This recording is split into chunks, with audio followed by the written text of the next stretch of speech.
Greater Warangal corporation में budget 2024-25 को परिषद के सदस्यों ने सर्वसम्मति से मंजूरी दी।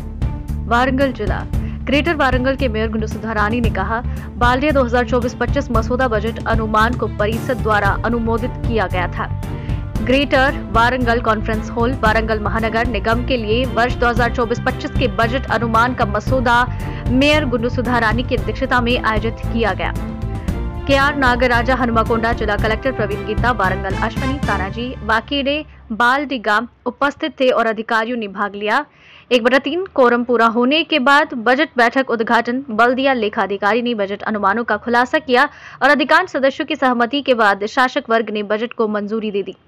650 करोड़ 12 लाख रुपए का बजट तैयार किया। सामान्य करों से 237 करोड़ 2 लाख रुपए तक तथा विभिन्न अनुदानों से 410 करोड़ 10 लाख रुपए एकत्रित होने का अनुमान है। इस बैठक में MLC बसवा राजू सरैया, पोचमपल्ली श्रीनिवास रेड्डी, परगला विधायक रेबूरी प्रकाश रेड्डी, वारंगल पश्चिम विधायक नैनी राजेंद्र रेड्डी, वर्षनापेट विधायक KR नागराजू, हनुमाकोंडा जिला कलेक्टर P बैठक में प्रावीण्य GWMC के अधिकारी और अन्य लोग शामिल हुए। मेयर गुंडू सुधारानी ने कहा कि बालदिया 2024, उन्होंने कहा कि साल 2025 के बजट के प्रारूप को परिषद में सर्वसम्मति से मंजूरी दे दी। तेलंगाना वारंगल नवभारत समाचार से कैमरामैन महेंद्र के साथ अक्रम की रिपोर्ट। అభివృద్ధి అంటే ప్రజలకు ఏం కావాలో ఏం చేయాలో ఇన్కమ్ అండ్ ఎక్స్పెండిచర్ గురించి ఏది బడ్జెట్ వాళ్ళ సమస్యలు అది కాకుండా దాన్ని అడ్డుకునే ప్రయత్నం చేయడమే కాకుండా బడ్జెట్ చదివిన తర్వాత దాన్ని చింపివేసే ప్రయత్నం కూడా చింపేసింది। అంటే కార్పొరేటర్లు వాళ్ళు ఏం చేయాలి ఏంటి అన్నది తెలియకుండా TRS పార్టీ కార్పొరేటర్లు ఒక దౌర్జన్యంగా మేయర్ మీద దాడి చేయడం దీన్ని ఖండిస్తున్నాం। ఇది ఎప్పుడు కూడా జరగని సంఘటన।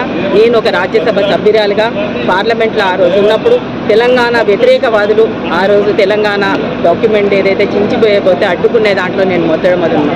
కానీ ఈరోజు TRS పార్టీ వాళ్ళు అభివృద్ధి అని మాట్లాడేటోళ్ళు బడ్జెట్ని చింపేయడానికి నా మీద దాడి చేయడం నిజంగా దాన్ని వ్యతిరేకిస్తున్నాం। వాళ్ళకి అభివృద్ధి కావాలంటే ప్రజా సమస్యల గురించి మాట్లాడాలి। కళాతోరణం అంటుంది, మరి ఇన్నేళ్ల నుంచి కళాతోరణం గురించి ఎందుకు మాట్లాడలేదు? కావాల్సే రిప్రజెంటేషన్ ఇవ్వాలి, వాళ్ళ గలం ఇవ్వాలి, వాళ్ళు మాట్లాడాలి। గతంలో ఎన్నోసార్లు వాళ్ళకి నేను ఇదే మేయర్గా నేను అక్కడ ఉన్నాను। ఇప్పుడు నేను మేయర్ అనేది కార్పొరేటర్స్ దాని మీద ఎన్నుకునేది, దాని కండువాలు మారినంత మాత్రాన మున్సిపల్ చట్టంలో తీసివేయాలన్నది లేదు। వాళ్ళు ఏదో రిప్రజెంటేషన్ ఇచ్చిన దానికి మా కమిషనర్ గారు మా కలెక్టర్ గారు సమాధానం ఇచ్చారు। నేను కార్పొరేటర్స్ ద్వారా ఎన్నుకున్న మేయర్ని వాళ్ళు తీసివేయాలంటే తీసేయడం, కూర్చో అంటే కూర్చొని, దిగమంటే దిగమని, బడ్జెట్ పెట్టద్దంటే పెట్టవద్దు అనడానికి వాళ్ళకి లేదు, వాళ్ళకి హక్కు లేదు।